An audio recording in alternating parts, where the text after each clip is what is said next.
Begin the Karam Daf and set Pesachim Daf Chazayin. Begin 8 lines down at the top of the oven. Our Gemara is in the middle of discussing this resolution of the contradiction of Brises by saying one of them is Rabbi Eliezer.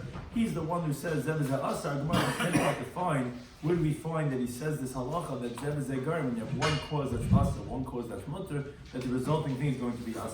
Shiur's corresponds to Pesachim Daf to anytime Daf Yomi. Krishna was joining us with today's Daf. Some of these we discussed in today's Daf, as I just mentioned, Rabbi Eliezer, that he has been quoted that he holds Zev is Gar, and the Asra Mutter are joined the B'dushin Ayin is going to be Asra. The Gemara gives two possible sources of his halacha saying this idea. Then the Gemara discusses the condition of the wood that we're going to say is going to be Asra B'hana, Mutter B'hana, and that which is going to be Emachlekes. Then we're going to discuss regarding a fire fueled by hektish wood and bread that's baked with it. Some of the key terms the concept we discussed today is that are Isser Me'ilah, that which is the prohibition of having hanaf from that of hektish. The concept that we had in the Mishnah of Yehuda holds in bir chametz ila sreifa, that you can only burn the chametz, you can only get rid of it through burning, not through some other way, and the source, which is from Neiser, which is from the leftover karbanas. The concept known as halacha k'Rebbe mechaveiroi v'lo mechaveirav, that we generally do like Rebbe Yudanasi when he disagrees with one Tana, but not when he disagrees with the Chacham, with the majority. Isser Me'ilah, as we said, is the unintentional use of hektish. Isser Neiser are the parts of a carbon that are left over past the time they may be eaten. And kol digit, anytime you're going to use logic that initially it sounds like a stringent, but the sefer l'hakol that at the end it's going to end up being a leniency, then in then it's not a kabel chaymer, it's not necessarily going to be like that, because it turns out that it's not necessarily going to be a chumr, it's going to be a kul. So we begin the Karat Daf, 8 lines down at the top of the Yom where we had been discussing a new oven filled with Isur Hana. We had one brace in the previous stuff that said that if it's a new oven, Yutatz is going to have to be broken because you created this oven with Isuri Hana.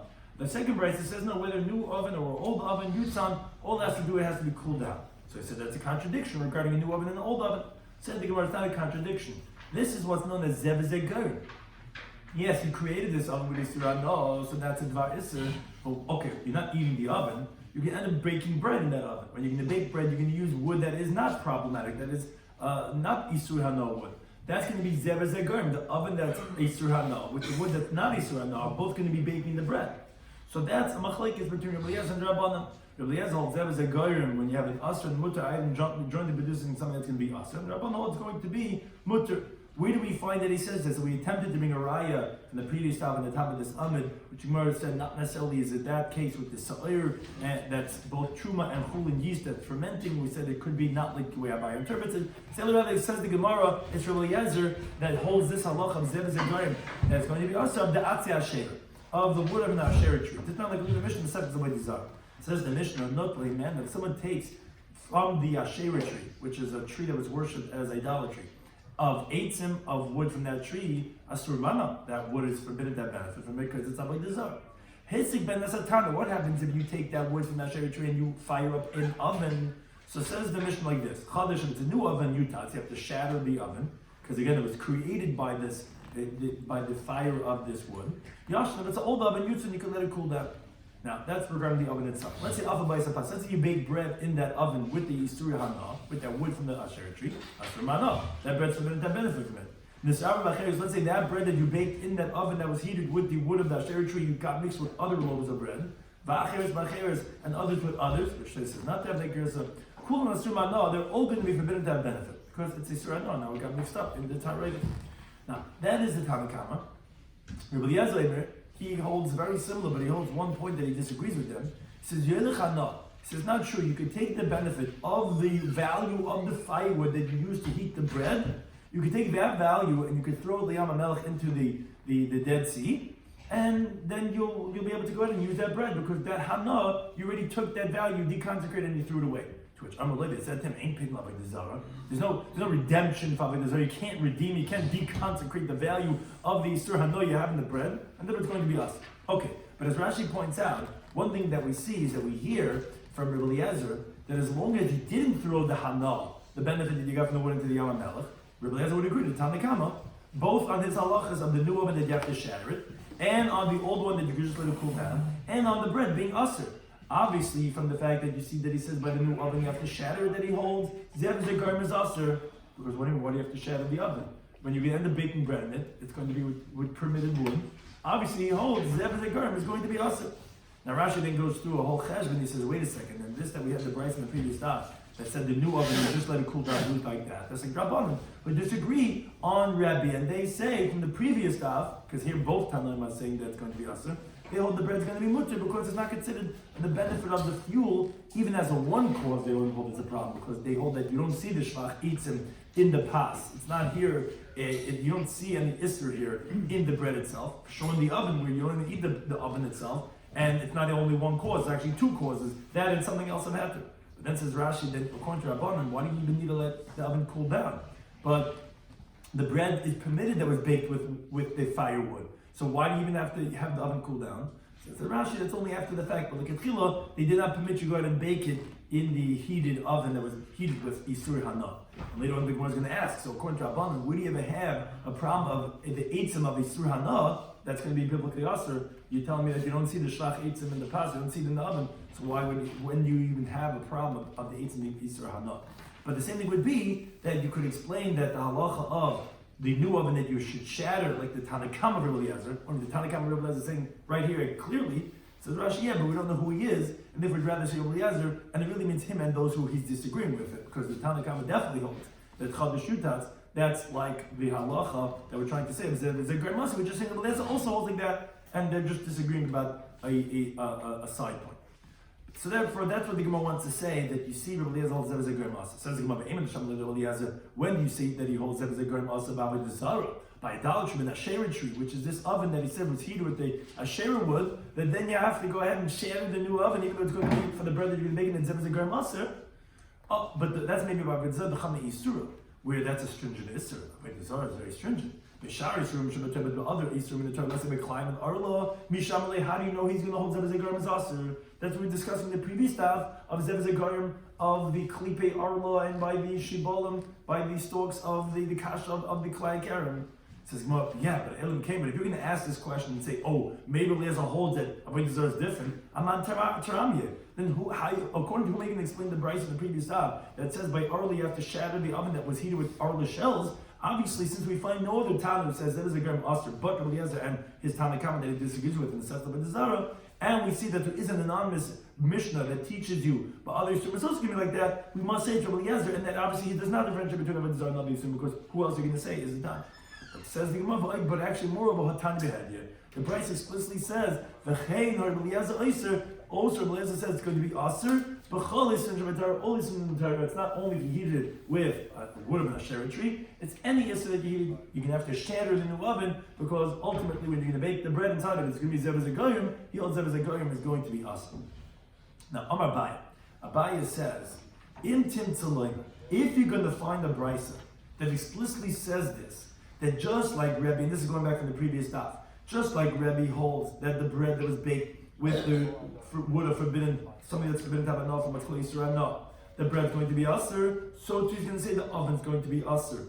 Even though the oven itself is not being eaten, then obviously he's going to hold Zev as a Garm is Aser, that when you have one thing that's causing that's mutter, which is the permitted firewood, and the oven which is forbidden because it became Aser, was made through forbidden firewood, that then obviously the ratio of that Bryce, which you mentioned in the previous daf, that we spoke about by Arla, that the new oven has to be shattered, it's Rebbe that was saying that whole Bryce. Then Rebbe, Rabbi Eliezer, Rebbe is just like Rabbi Eliezer, and therefore there wouldn't be any more discussion that we're about to have. It would be clear that he holds like Rabbi Eliezer. If you recall, or you could look on the previous daf, we had brought a Bryce. It said Tan Rabbanan by the two dots, and it had quoted halacha regarding the oven. The new oven you have to shatter if you had made with fuel with Yisrael. No, the old oven you have to let it cool down. That was talking about the oven. Then talking about baking bread, and then quoted Rebbe that holds the bread's also chum that's going to be mutter. What the Gemara is what Abai is discussing right now is the ratio of that brisa. Who is going like? If you say that was also Rebbe because he holds like Rabbi Eliezer, that was a Germ Sasa, that would end our discussion. Okay, he would hold that the new oven you would have to shatter, and that's it. But the intim slema now, and this is where Abai continues, says that we're going to have a question. But if you're going to say that Rebbe holds Zev as a Germ Mutter, that actually when you have something of Asr and Mutter causing something, it's actually going to be permitted, and therefore obviously the beginning of that brisa is not Rebbe, it must be Rabbi Eliezer, who he's the only time so far that we know that says Zev as a Germ Asr. And the hach over here by the bread. Why does Rebbe say it's going to be Asr? is not because of any zev it mishum be a shlach eitzim bepasu, is because you see the benefit of the firewood in the bread itself. So it comes out when you eat the bread, your body has been benefiting from the isser in one cause. But by a new oven that you let it cool down, then it's going to be permitted, because that's going to be zev zegarim. That's going to be the bread that you're going to make in it is going to have two causes. So if that's the case, then hani ka'aretz, and these bowls, the cases and bowls, with sleichis and the flasks of earthenware, which if you heated it and you made it in a kiln through the firewood of an asherah, then asiri.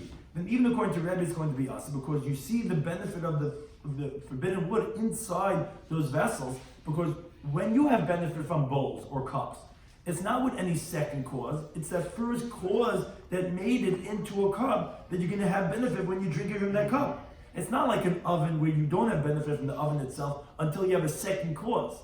Because what's an oven used for? For baking bread. So although it was made without asherah, but when you're going to go ahead and bake bread the next time, which is the first time baking bread, you're going to heat up with kosher wood. Now what do you still have now? Oh, that's zegar. That would be mutter. But by bowls and cups, you're using it from the first time. You're using it. It was made with atzeh isser. You're benefiting from one cause of isser. Oh, Rebbe would agree that's going to be us. Keep pligi. When would Rebbe disagree? And he would hold that he's only making it problematic on bread. Betana v'kedera. You'd be disagreeing regarding an oven and a pot. Laman damazev is a garim aser. According to Rabbi Eliezer, who holds that when you have two causations, one of aser, one of mutter, that then aser is going to be aser. So then aser by the oven and the pot, where even though your body is not having benefit from it until there's a second cause, which is that of aser, yeah, but Rabbi Eliezer holds that's going to be aser. So Laman damazev is a garim mutter. But if we would say that Rebbe holds, like that opinion holds zev is a garim is mutter, then shari in such a situation of the pot is going to be mutter because it's going to be zev is a garim. Now, ikadam, those that say another version. Even according to Rebbe holds that when you have two causes going to be permitted, kedera, this version is differentiating between a pot and an oven. By a pot which was made new with atzi isser, with forbidden wood that you're forbidden to have enough from, asura, the pot is going to be forbidden. Why? Why is it different than the oven? Because the hokibla bishula, because you have a benefit of the utility that you use the pot without another cause before you're cooking. Before you put in the permitted woods to cook in the pot, you're using the pot as a receptacle. In contrast, an oven, you don't put the bread in until after you heated it up, when you already have the garim of heter. So there, by the bread, you're never going to be using it with one garim of the isser. You're always going to be using it with the garim of isser and the garim of heter. That's always going to be zev garim. That's where it's always going to be mutter. But by a pot, although seemingly a pot and oven is the same thing, you're both make cooking stuff inside of it. But by the pot, you put the food in before it's cooking. When you're using it then, you have a receptacle of one garim of isser there, and according to this second version, Rebbe would agree that it's going to be awesome. Now, Amar B'Yisrael from Rabbi Yehuda Mishmul, he says, Tana Shasika B'Kli B'Arla, this was the halacha we mentioned, this is the brayso that we mentioned in the previous daf. Just as you're going to see, it's just actually different. It's the opposite version that we said in the previous daf. We said, and this was, we had the brayso, like we said, Tana Shasika B'Kli B'Arla. We had an oven that was heated up with the shells of an arla, which is forbidden to have from, like Bekasha Shel Klayakam, or the straw of from a mixture of a vineyard, which again is also also to have benefit from. So if you heated up the oven with that forbidden hana item, so it depends. The shutat, if it was a new oven, you just made this oven with this heating up with this hana, you have to shatter that oven. Yoshin Yutzan, it was an old oven, you didn't make it, then you could just let it cool down. Otherwise, it pass. If you bake bread inside of it, Rabbi Yomi Pas Mater says the bread can be mutter, like we said, because in shvach eitz in the there's no shvach eitz in the pas. But the sages say no pas is where the bread's going to be forbidden. Wait a second, but Tani Yipra. And we were actually just discussing this a moment ago. They don't learn the Bryce exactly the opposite. The Rebbe was the one who held pas asur because he holds yes shlach eitz in the pas, and the Chum who said the bread is going to be mutter. And here the Shmuel's version said the opposite. So it says the Gemara either Shmuel Ipchatani. You're right. Shmuel actually his version of the Bryce was opposite, and he learned it. And he said what you had in the previous daf is actually the opposite. It actually should be the Chum say it's us and Rebbe holds his mutter. Or if you want, you could say that actually no. Shmuel also learned like we had on the previous daf.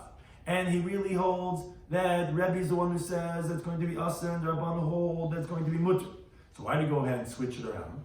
Because he didn't want people to go after the Rabbim to say that it's going to be permitted.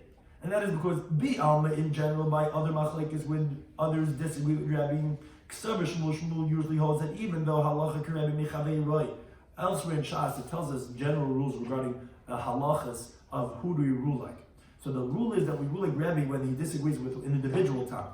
But not when he's the plural. When the Chachamim disagree with him, the halacha is not like him. When there's a Rabbin disagreeing with him, the thing is, Baruch in this halacha Shmuel held, the halacha is like Rebbe. Even though that there's a Rabbin disagreeing with him. The Savan, he thought, ask me Ibcha, let me teach you the opposite. Said Rabban should go ahead and teach it that it's going to be forbidden. In other words, he wanted it to be that the rabbi should do and like the halacha like Rabbi, because everyone does generally like the rabbi. If I'm going to tell them halachas like Rabbi, who's an individual, they wouldn't believe me. So therefore, let me teach you the opposite, to say that the chacham are the one who say it's usher, so that then they'll follow like the chachamim, which is really Rabbi's opinion, but he would rule like Rabbi, even though it's mechavei rav. So he taught it the opposite, so that everyone's going to do like the chacham, which is really Rabbi, which is going to be that's going to be usher. That's why he taught it the opposite. That was the second one. Now, the Gemara goes back to explain this brisa. We had three parts to this brisa. We had first, when we talked about the oven, whether it's new or old when you made a yisur, and then we spoke about the bread. And then we said the third case was, Bishla Gabi Gichol. We said, but let's say you cook on top of the coals of Yisrael. You took a wood from a zara tree, from Orla, you went and you heated it up, now it's charcoal. According to everyone, the bread's going to be permitted. Why? Because here it's already totally nullified. The Israel, no, it's charred, so therefore it's not a problem. Now, it says the Gemara, regarding this halacha, we have a machlekes, however, exactly this parameter, how much it has to be charred. Rabbi Yehuda Mishmol, Rabbi Chibar Ashi, Rabbi Yechon, these two are Meram. Chadam one says, Lishalel Gachol Oinamis. We only said this if the coals have been extinguished. That's where we say that everyone agrees, okay, so it's already totally, it's burnt out already. So that's where everyone's going to agree that, okay, there's no more Yisur Hanoba here, whatever you bake bread with it is going to be okay. But if, let's say, the coals are flickering, that's why it's called leichash, like whispering, almost like when it's shaking, it looks like it's whispering one to the other. So then Asurin, then Rebbe would hold it's actually still going to be Asur, he who holds the Yeshvach in the past, then it wouldn't be mutter, it'd still be Asur. Chanam, the other Amar says, no, even if the coals are flickering, then it's still going to be mutter. So the Gemara says, according to one that says that when they're flickering, it's going to be Asur, because you see the benefit of the wood, which is forbidden to have in the bread, so you understand why it's going to be Asur according to Rabbi. But according to one that says that even when they're flickering, it's going to be mutter, then pass to Asur, when you're saying, according to Rabbi, that the bread's going to be Asur, because you see the benefit of the forbidden wood in the bread itself. Rabbi, what do you ever have? If you're saying flickering is not a problem, so when do you say that the wood is going to make it problematic? So Rabbi says, Kishabuka connected. It's when you have the flame opposite the bread, when the wood is being burnt up in the opening of the oven, that's where we're saying that that's going to see the actual wood inside the bread itself. When it's already coals, even if it's flickering, then Rabbi would agree, according to that number, that's going to be mutter. But then the Gemara continues and says, wait a second, if that's the case, as we continue to Beis, Machlav Rabban the Pliga less, so then the Rabban who disagree, and they hold it sharu, they hold not like it's going to be mid, they don't say shlach, it's in the past. I feel like a connect, that means it's even when the flame is opposite the bread. So if that's the case, eight in these surah, then the firewood which should have been to have enough from l'rabban, where do we ever have according to that? Which is assuming that we're going to have a case according to Rabbanan. Where do we ever have that there's going to be isra of hana from these woods that are forbidden? So Rabbi Bar Chama, he says bishar shifa. It's only when you make it into a chair to sit on or a footstool, which the benefit of the firewood is in the item itself, and you're substantively using it. But you're right, the benefit of using it as fuel, of heating it up, the benefit is only after it's burnt up or when it's burning. The Chachamim don't hold that is considered as if you see that benefit in the bread itself. You could eat the bread. You don't say shlach eitz mavas. And therefore, Rabbanan, it's only going to be a problem b'shar shifa when it's not burning, but when it's a burning type of a thing, they don't hold that you're considered as having hana from this thing that's asab hana. Now, a related discussion, continuing now on to hektish, we're talking about things you now have benefit from, we're talking about fueling an oven with that. So, this is Tanash Sigab Atzi hektish. Let's say you have an oven that was heated with wood of hektish. Now you bake bread with that. L'Rabbanan d'Shabbat Kamaisa. According to Rabbanan, they permit in the first halacha, meaning regarding Arla and Klein, we had mentioned the previous daf, we mentioned again on this daf, that we said according to Rabbanan, they said, okay, you can use eights in the asabana, the bread's going to be permitted because they don't see shvach eitzim in the bread. What's the halacha if let's say you bake the bread with hektish wood? So Malay Pasas says, in this case the bread's going to be us. So now he asks, wow, ma bein zul arla, what's in between this and arla? They're both things that are forbidden to have benefit. Why would hektish wood be any different? So Amaravi says, can you compare the two of them? Arla betela b'masayim. Arla is something forbidden, but it can be bottled, nullified in a ratio of 200 of chulin to 1 of arla. So therefore, it's not so stringent when it totally gets burnt up, and the issue is not here anymore, which is what we say when you're fueling it, which you don't see the shlach and the pas. Therefore, it's going to be mutter. But hektish, a little bit elevate bottle, but hektish is not even bottled even in 1,000. So therefore, since there's no bittul, so therefore it's more stringent. So therefore, we're going to say that yes, even though we generally don't say shlach and pas, but when you're heating up the oven with the hektish wood, it's going to be asr. But Elam Rava, what Rava does say is if you have a question on this halacha, why the hektish wood is forbidden in the bread, is hakasha. This should be your question. But the one who heated up the hektish wood already committed me'ilah, he's already liable for a carbon of misappropriation, which is anything that does not have a physical sanctity, like an animal that's not a carbon, or a vessel that's not a kli sharetz. The halacha is, whenever the one who's heating up the fire, he's misappropriating, not use hektish wood, and you're using it for your fireplace, for your pot. If you did that, that actually takes the wood out from being hektish, and it deconsecrates it, like a Mishnah teaches in the New Testament days. There's no mila achar meila by holy things, rather only by an animal and by kli sharetz itself. But by all other things, the first moment you commit me'ilah, it gets removed to chulin, which we have the halacha that me'ilah, what does it really mean? Me'ilah means changing it. It's changing it from its status of sanctity to a chulin status.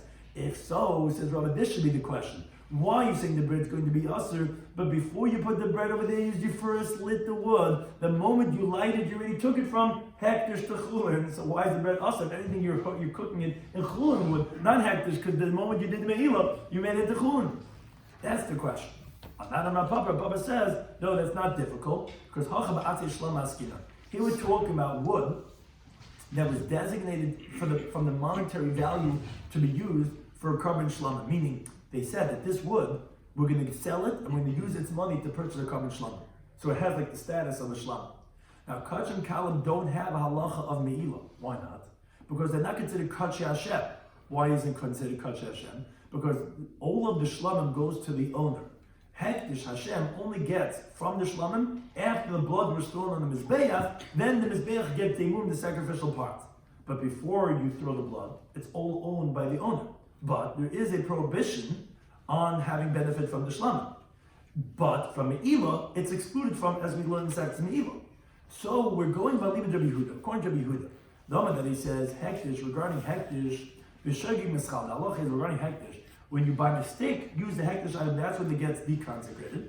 But b'mezid, when you deliberately had benefit from hektish, ein mischal. It does not get deconsecrated. It does not go out and be removed from hektish to that of chulin. Now, b'mezid my time alone. What's the reason, Rabbi Yehuda, why if you deliberately had enough from hektish, does it not go ahead and misappropriate and downgrade it to chulin?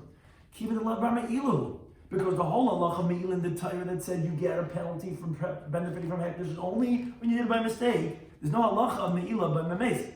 So since there's no me'ilah by this of b'mezid, so le'nafik l'chulin, therefore that's why this holding it does not get removed to chulin. He's connecting those two halachas, that if when there's no me'ilah, there's not nafik l'chulin. So shlamim nami. So then the kach and kalam like shlamim is the same thing. Even since there's no me'ilah by kach, by shlamim, as Rashi points out, the shaygig of shlamim is like the nezid of other hektish, because they both are not, there's no me'ilah on that. As we said, there's no me'ilah because it's not Hashem's, it's not kach Hashem, it's the owner's before the blood is thrown. Then loy nafka v'chulin. So then it doesn't go out to be deconsecrated. So the wood of the shlamim, which there's no really wood of shlamim, but we said that this wood is being used to buy a common shlamim, so it's considered like a shlamim. Actually, when you're heating it, it is hektish, it is a violation, it is forbidden to have anah, but it's not going to be downgrading it to chulin because there's no me'ilah halacha to remove it to chulin. Now, the truth is, says Rashi, the Gemara could have also just had easily said, they were talking about when you lit the wood, b'mezid, which is reviewed as primary halacha itself. But when you said Shehisiku, says Rashi, it sounds like whether you did it by mistake or deliberately. And since we could explain the halacha even b'shegeg b'mezid, we'll say it, which we talk about that of Shlama, but yeah, you could have easily said it also regarding when you did it b'mezid, which also b'mezid is no me'ilah, so it wouldn't remove it to that of chul. This the Gemara asks, is that really so? Whoever the one who commits an me'ilah by firing up wood, let's say in general, not of that of a Shlama, then the halach is nafki l'chul, then it removes that item to make it unconsecrated. But for Tanya in the Brisa it says, Kal HaNisrafim, all things that have to be burnt, which it's in the end of the first paragraph in Sectus Tamura. It explains certain Isur Hana have to be burnt, certain things have to be buried. But it says with the olders that have to be burnt, a foreign water, the ashes are permitted, chutz me'atzei asher, except for the wood of an asher tree. The Efer Hektish and the ashes of Hektish, L'oilam Aser, is always going to be forbidden. Now, the reason why we say specifically by Hektish, it's always going to be. But by Asher, we didn't use the words L'oilam, because actually by Asher, there is a way of making it permitted. If let's say a non-Jew, an idol worshiper, goes and burns it, he nullifies the Avodah Zarah. But Hektish never has a bittul, as the Gemara explains at the end of there in the Sectus Tamura. But now the question is, but why didn't we say that it goes out to Chulin through the Me'ilah? How are you saying the Efer of Hektish is always going to be Asur? Didn't we say that the moment that you burn it, you went and you took it away now, and the Me'ilah will downgrade it to Chulin? So why is the ashes Asur? So Rabbi Shloimy says, yeah, we're talking about where there was a fire that happened, that electrical fire just happened by itself by the woods of Hektish. The leka inish tenimel. No person went and committed Me'ilah. You're right. Generally, when you make a Hektish fire, the one who's doing it is committing Me'ilah and he's going to downgrade the Chulin, the ashes are going to be mutter. But here it happened by itself, and therefore that's why no one did Me'ilah. So it's still that of Hektish, and therefore even the ashes are going to be us. Now, another answer says the Gemara of Shloimy, he says, we're talking about Isin Shatu and Geniza. We're talking about those things of Hektish that need to be buried. In other words, this it says the ashes are always going to be Asr, are the ashes of Chumas Hadeshim, which never had Me'ilah when you burnt it. Because you burnt it when you did the Avodah in Beis HaMikdash. That's not Me'ilah. That's how it's supposed to be burnt. Those ashes of Chumas Hadeshim, those are Asr even when they're ashes. The time that in the Brisa it says in the Yikra B'Sama, you should place the ashes of Chumas Hadeshim near the Mizbeach. That's for some of you placing it means benachas, placing it calmly.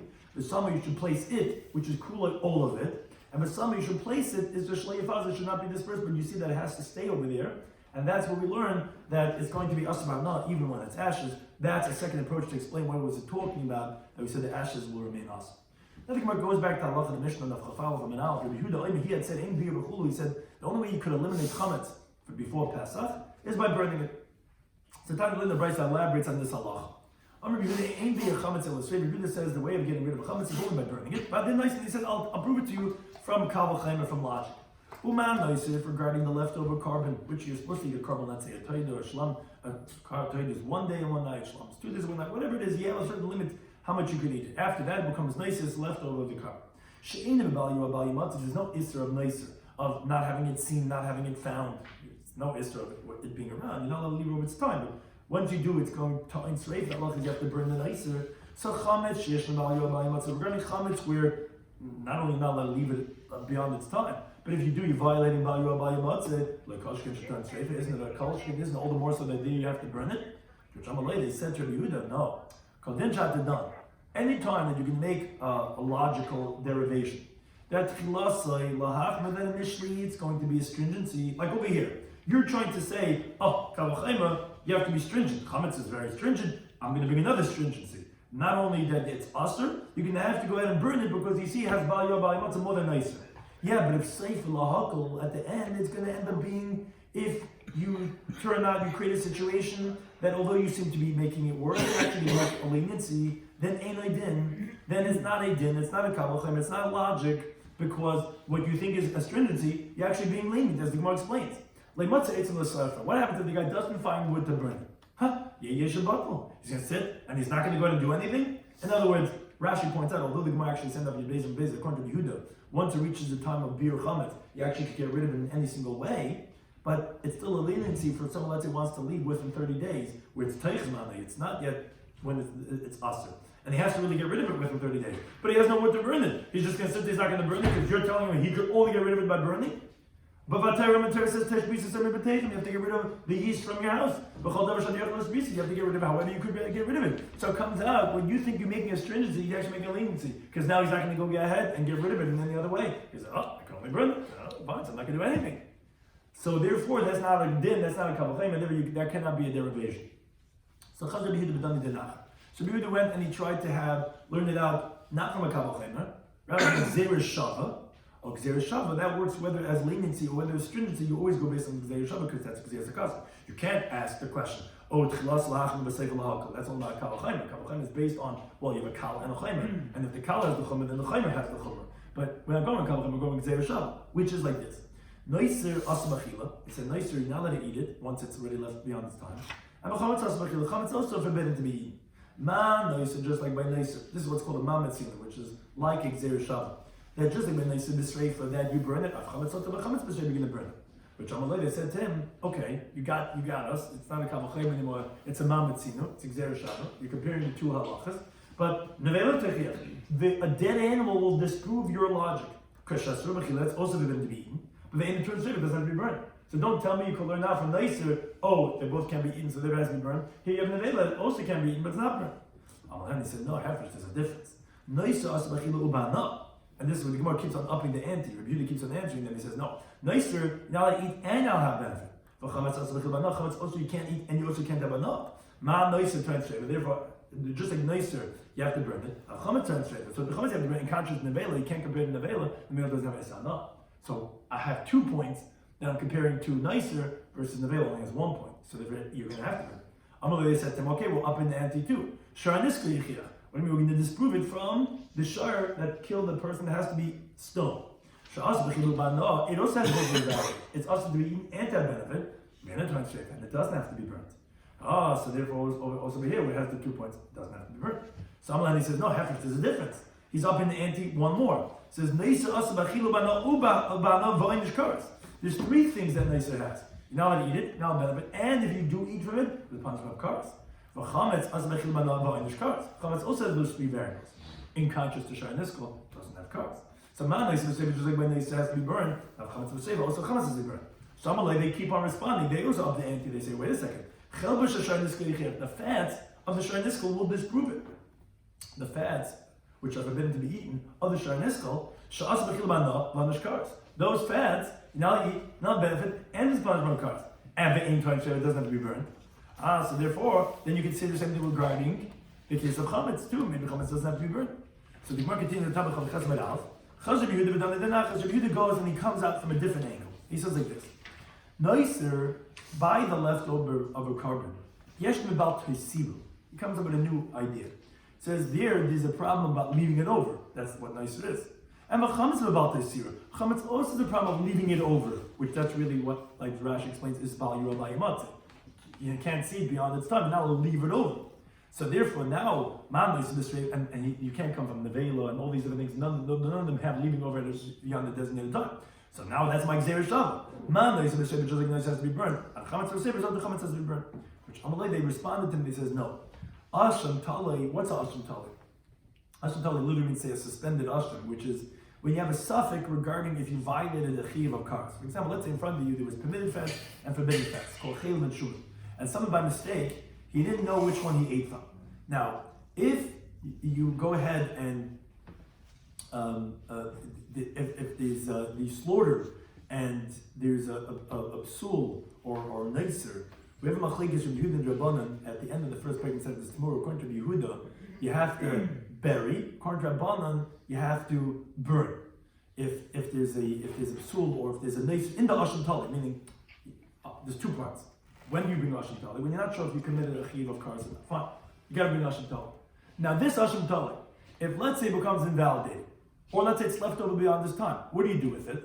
It's not a regular carbon. So Rabbi Yehuda says that you have to bury it. And Rabbanan say you burn it. And so too, another case, there's 2 cases we're going to discuss, the Asham Tali, and the Chat Saif that comes in the situation of doubt. What does it mean? When you bring Chat Saif out of doubt? Let's say a woman miscarried.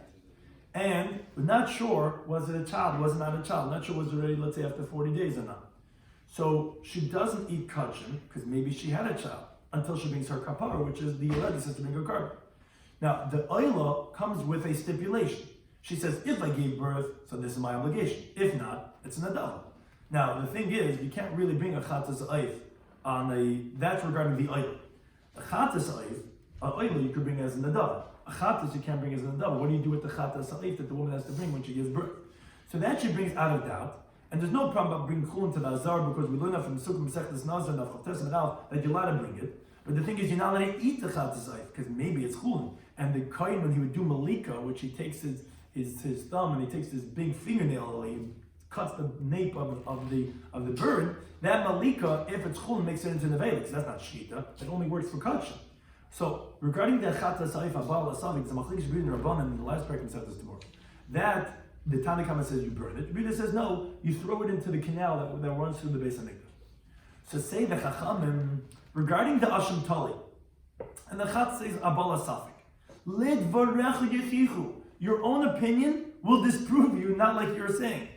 Shehein b'bal teisiru, those karbanas. The Asham Tali, which you have a certain time that you could eat it, or the Chat Tzayif, where you're not allowed to leave it over beyond its time, where it becomes nicer, like any carbon becomes nicer at a certain time. Now there you have to let it become nicer by the chatzah because you can't eat it. But be that as an A, sha'ana oim b'sreiva, we say, those two cases we brought from Rashi that Rabbi and Rabban disagree, what should you do with them? Should you bury it, or throw it into the canal, or should you burn it? We say that you should burn them, but va'atoim and b'krura, which Rashi explains, is going in the case of Asham Tali. Rabbi says the Asham Tali that became possible or nicer, you have to bury it. Now, although that nicer, you're not allowed to eat it, you're not allowed to benefit from it, and there's a punishment of kares, and it has bal teisiru. What do you tell me the halacha is? You don't burn it, you bury it. So that disproves your own gezei reshava. You said you wanted to bring chametz from nicer. Originally you wanted to bring because asvachilas, vano, and that there's onish of kares. Okay, we rejected that. Then you wanted to bring it from bal teisiru. That you see that, nice says Bal Teisiru, and you burn it. So to chametz you have to burn, but you have your own case of Bal Teisiru, of the Asham Tali. That you say that nicer, what's the halacha? It gets buried, doesn't even get burned. That your own time rejects yourself. According to us, you wouldn't be rejected, because we hold it gets burned. So you would say every time it's Bal Teisiru, you burn it. So chametz has Bal Teisiru, you would burn it. But you yourself says a case of Bal Teisiru that you're not burning it. Says the Gemara Shasik, we really is silent. And Rabbi Yisrael says, Haim mentioned, this is what people say. Kappa, the spoon of the dish, the chata that was carved out by Nagara, by the craftsman, by the carpenter, by the craftsman, begavan nisrif. That's how he burns his tongue and his palate with the charba, with the mustard that he's eating. Meaning the spoon that he himself made is going to burn him. Or Amabai says a similar idea, Sadona, the carpenter who makes the shackles to put the legs of the prisoner in. Besadne Yosef, he's going to sit in those shackles, midvil yedei, from his own quick handiwork and from his profession. Mishtalm is going to be paid back his reward when he comes out that he was stealing. He's put into the same shackles. And Ravam, he gives a third way of saying this. Giyara, the one who makes the arrows, begire mikto, in his own arrows is going to be killed. Midvil yedei mishtalm, from his own handiwork is going to get paid back. And Rabbi Yehuda himself was rejected from his own opinion in the way he said what the halacha is, where from your own handiwork you got rejected. So to discuss in today's daf in Pesachim Daf Chaf Zayin we had the opinion of Rabbi Eliezer that we were trying to explain from the contradiction in Bryce regarding the new oven. And the old from the new oven, is it cool down or does it get shattered? So we quoted Rabbi Eliezer as saying that he's the one that holds Zebes Agar Mizasa. Where do we find that? So we attempted one proof on the previous daf, and then we said another case. We said that it says that you take the hana and you throw the atzei hashera. That this hana, he says you can throw it into the yam hamelach. Okay, but before you throw it in, the halach is going to be that the oven is going to be asur. Well, what's the problem with the oven? The oven is zevez zegarim, because you're not eating the oven. You can use it when you heat up wood next time, which is kosher wood, with the forbidden oven to make the bread. You see also zevez zegarim is asur, and you cannot say that specifically is by way the zar that's more stringent, because then if that would be the case, 2 points. First of all, who are you going to explain is the Bryce you mentioned previous stuff. And moreover, the Gemara says, anyway, we have explicit Bryce that says he holds it not only by way the zar, but rather by all Yisrael now. Then the Gemara continuing from Abai, it says, if you're going to say Rebbe holds that the bread is asur, as we know he says, because yesh lach eats in the past, but he also holds Zevez Agram is mutter, If he holds Zebazah Goyim is also, it's okay, fine. We know that he's going to hold that Tanar and all those are going to be Asa. But let's say Zebazah Goyim is Mutter. So then the buying bowls and cups, they're going to be Asa. Because you're using that with one guy, you're using the thing itself. But by an oven, it's going to be permitted because that's the case of Zaygad. But we had two different versions regarding would he also hold that the pot would be permitted because that's used for baking, that's used for cooking, that would be Zaygad is mutter, or would he actually hold it's going to be Aser? Why? Because it receives the thing that you're cooking before you put in the eitz and the atera. So you're using it at one point with only one gram of Isser, and then for the second version said he would hold in the case of the pot, in contrast to the oven, would be Aser. Then Shmuel actually taught the Bryce that we quoted from the previous daf opposite, either because he held it was actually his gish was the opposite, or no, he only taught it opposite because he wanted that the people should rule like Rabban Leisura because he actually rules like Rabbi, even though it's Chavei Rav, which generally the halacha is not like that, but here it was like that, and therefore he said it opposite so that they should rule like Rabban, which is really Rabbi, which is that's going to be Aser by Zebazah. Then we said from the Bryce that if you cook it on top of coals, everyone agrees the bread's going to be mutter. So the machlekes in the Gemara is that specifically if they're already extinguished coals, or even if they're flickering, that it would still be mutter. So then, if it's mutter even by leichashais, so when would you hold that it's aser from the atzei iser? It'd be specifically when the flame is opposite, when it's literally burning up the thing right now, when it's not yet even coals. According to Rabbanan, that they hold even that would be mutter then. So then it would be specifically when you make the wood into a footstool or into a chair, that's when you're benefiting from the wood itself. But when you're flaming it, then it's not going to be us. Then we said, what's with, let's say, atzi hektish, and you bake bread. According to Rabbanan, that hold by atzi isser, it's going to be mutter. Here they're going to hold the bread's going to be us. Why? Why is it going to be us? Now, the reason is because the fact that hektish is not bottled even 1,000, whereas regarding our law, that is more lenient than bottled by Messiah, that's not a difficulty. We could understand why by hektish would be usher. But the question that was asked, but the moment that someone goes and heats it up, he does me'ilah, and then actually the wood should be chulin, so why should the bread be usher? I think the bread should be mutter. So that's the Gemara, because we're talking about wood of shlamim, like Rabbi Yehuda, who holds just like by mezit since it's not me'ilah. So too, it's not yetz l'chulin. So too shlamim, that since it's kachim kalim, does not have me'ilah, so it's not yetz l'chulin, and that's why, even though you're heating it up, it's going to be us.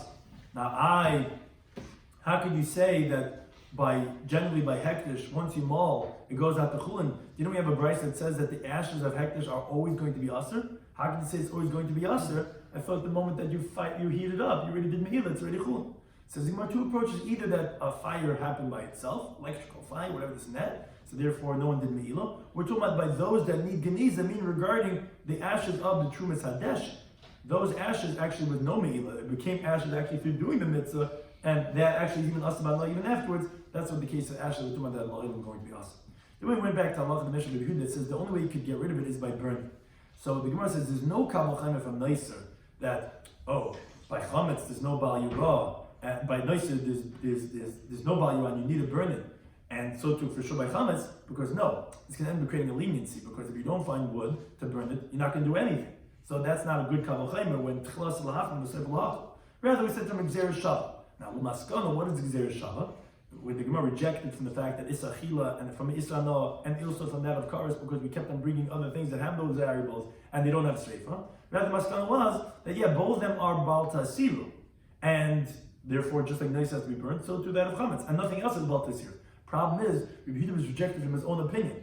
By Asham Talachat whether he holds that you don't burn it, that you actually bury it or you throw it into the canal. So you have things without Balta Siru, and you see from your own opinion that you don't burn it. If you held like us, then you burn it, which actually Taisa says we actually rule like Rabbi Yehuda because the Chum do rule like him. But himself was rejected because he holds himself that's not burned, and then you see Balta Siru that's not burned. So how can you say that Chametz has to be burned? Because Balta Siru, you find certain Balta Sirus that are not burned, and therefore he was rejected. Thank you to any time.